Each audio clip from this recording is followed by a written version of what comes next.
Kanisa kila mwaka ifikapo tarehe 15 Septemba, siku moja baada ya kuadhimisha sikukuu ya kutukuka kwa msalaba, linaadhimisha kumbukumbu ya Bikira Maria mama wa mateso. Baba Mtakatifu Francisco katika ujumbe wake kwenye mitandao ya kijamii anasema Bikira Maria alilia kwa uchungu mkubwa na moyo wake kujeruhiwa vibaya kutokana na mateso na kifo cha mwanaye mpendwa Kristo Yesu. Leo hii Bikira Maria anawaonesha huruma wale wote wanaoendelea kuteseka kutokana na umaskini, sanjari na kusukumizwa pembezoni mwa jamii na wakuu wa ulimwengu huu. Bikira Maria mama wa mateso awe ni faraja kwa wale wanaoteseka, matumaini kwa wale waliovunjika na kupondeka moyo, na awe ni chemchemi ya huruma na mapendo kwa wenye huzuni na mahangaiko makubwa. Kumbukumbu ya Bikira Maria mama wa mateso, anasema Mtakatifu Paulo wa Sita katika wasia wake wa kitume Marialis Cordus, yaani baada kwa Bikira Maria.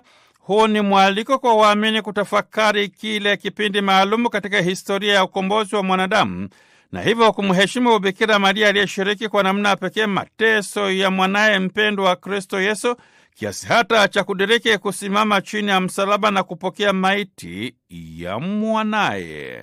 Umama wa Bikira Maria unachukua nafasi ya pekee pale mlimani Kalvari chini ya msalaba. Itakumbukwa kwamba ibada ya kumbukumbu kwa heshima ya Bikira Maria mama wa mateso iliandikwa kwenye kalenda ya Kanisa Katoliki kunako mwaka 1814. Baba Mtakatifu Francisco anaendelea kufafanua kwamba waamini katika ibada kwa Bikira Maria mama wa mateso wanayakumbuka mateso ambayo Bikira Maria aliyapitia katika maisha na utume wake.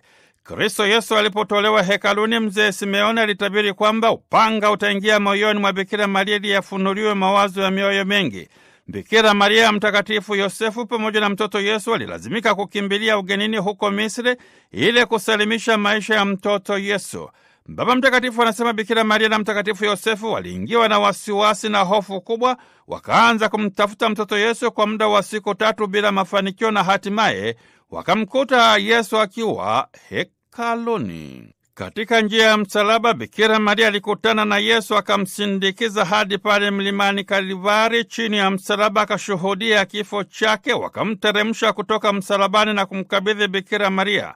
Baada ya yote haya, Yesu akazikwa kaburini. Ndugu msikilizaji wa redio Vatikani, kwa karne nyingi waamini wamejenga na kukuza ibada kwa Bikira Maria mama wa mateso. Baba Mtakatifu Francisco anasema katika sala Malaika wa Bwana daima anamkumbuka Bikira Maria mama wa Mungu na kanisa.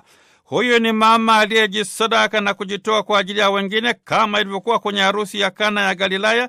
Akakubali kuwa ni mama wa wote. Bikira Maria katika maisha na utume wake akawa ni mwanafunzi mwaminifu wa Kristo Yesu, akajifunza kutoka kwake na kumsindikiza katika maisha na utume wake. Akawasindikiza wanawake wacha Mungu waliovutwa na huduma ya Kristo Yesu katika maisha yao. Kuna wakati Bikira Maria na ndugu zake walidhani kwamba Yesu alikuwa amechanganyikiwa, wakaenda kumwona lakini hawakupata nafasi. Bikira Maria akamfuata mwanawe wa pekee hadi kudiriki kusimama chini ya msalaba na kushuhudia jinsi ambavyo walimnyanyasa na kumdhalilisha Kristo Yesu. Lakini akaendelea kuwa jasiri kama mama, na hatimaye Kristo Yesu akiwa chini ya msalaba akamkabidhi kwa yule mwanafunzi aliyempenda, na tangu wakati huo akawa ni mama wa waamini wote.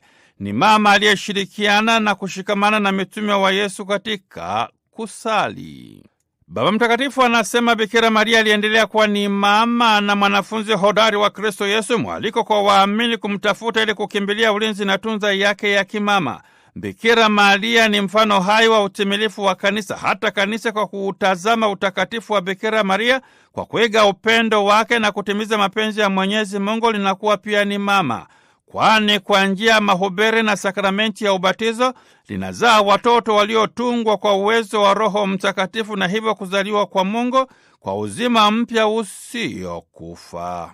Kanisa ni mama wa wote watakatifu na wadhambi wanaopaswa kutubu na kumwongokea Mwenyezi Mungu. Kumbukumbu ya Bikira Maria mama wa mateso iwe ni fursa kwa waamini kutafakari fumbo la mateso katika maisha yao, waguswe na mateso ya Bikira Maria katika maisha na utume wake, ili hatimaye waweze kumtolea sifa na heshima kwa kukubali kuwa ni mama wa Mungu na kanisa.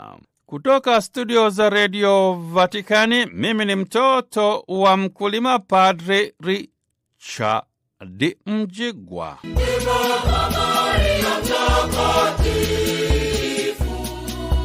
Upokee